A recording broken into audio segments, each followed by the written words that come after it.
ನಮಸ್ಕಾರ. ವೆಜ್ ಗುಂಡು ಪಲಾವ್ ಮಾಡುವ ವಿಧಾನ.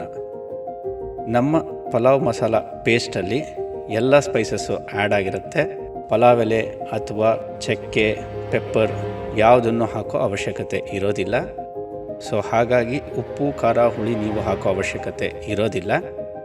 ಪಲಾವ್ ಮಾಡುವ ಅರ್ಧ ಗಂಟೆ ಮುಂಚೆ ಅಕ್ಕಿ ಅಳತೆಗೆ ತಕ್ಕಂತೆ ನೀರನ್ನು ಹಾಕಿ ಅಕ್ಕಿ ನೆನೆಸಿಡಿ. ಅಕ್ಕಿ ಸ್ವಲ್ಪ ಗಟ್ಟಿ, ಹಾಗಾಗಿ ಮಿನಿಮಮ್ ಅರ್ಧ ಗಂಟೆ ಅಕ್ಕಿ ನೆನೆಯಬೇಕು. ಉದಾಹರಣೆಗೆ 1 kg ಅಕ್ಕಿಗೆ 1 ಲೀಟ್ರ್ ನೀರು ಹಾಕಿ ನೆನೆಸಿಡಿ.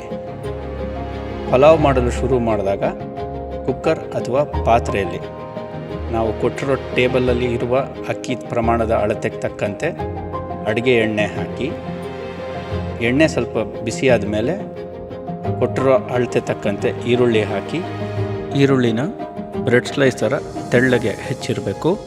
ಈರುಳ್ಳಿ ಸ್ವಲ್ಪ ಕೆಂಪಗಾದ ಮೇಲೆ ನಮ್ಮ ಗುಂಡು ಪಲಾವ್ ಮಸಾಲ ಪೇಸ್ಟನ್ನು ಹಾಕಿ, ಮಸಾಲ ಪೇಸ್ಟನ್ನು ಒಂದು 2ರಿಂದ 3 ನಿಮಿಷ ತಿರುಗಿಸಿ. ಯಾಕೆಂದರೆ ಅದರಲ್ಲಿ ಸ್ವಲ್ಪ ತೇವಾಂಶ ಇರುತ್ತೆ, ಹಾಗಾಗಿ ಅದು ಡ್ರೈ ಆಗೋ ತನಕ ತಿರುಗಿಸ್ಬೇಕು.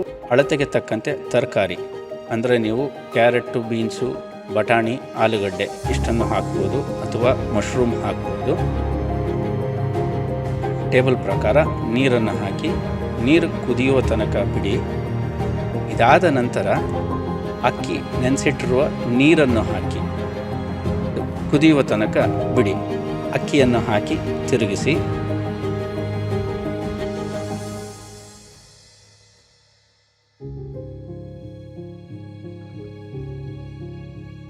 ಎರಡು ವಿಸಿಲ್ಗೆ ನಮ್ಮ ವೆಜ್ ಗುಂಡು ಪಲಾವ್ ರೆಡಿ ಇರುತ್ತೆ.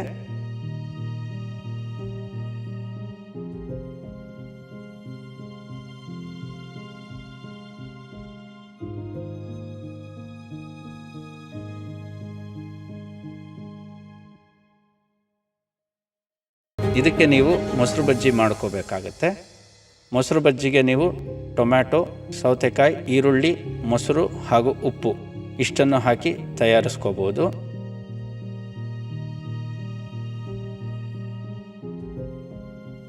ಎಂಜಾಯ್ ಗುಂಡು ಪಲಾವ್.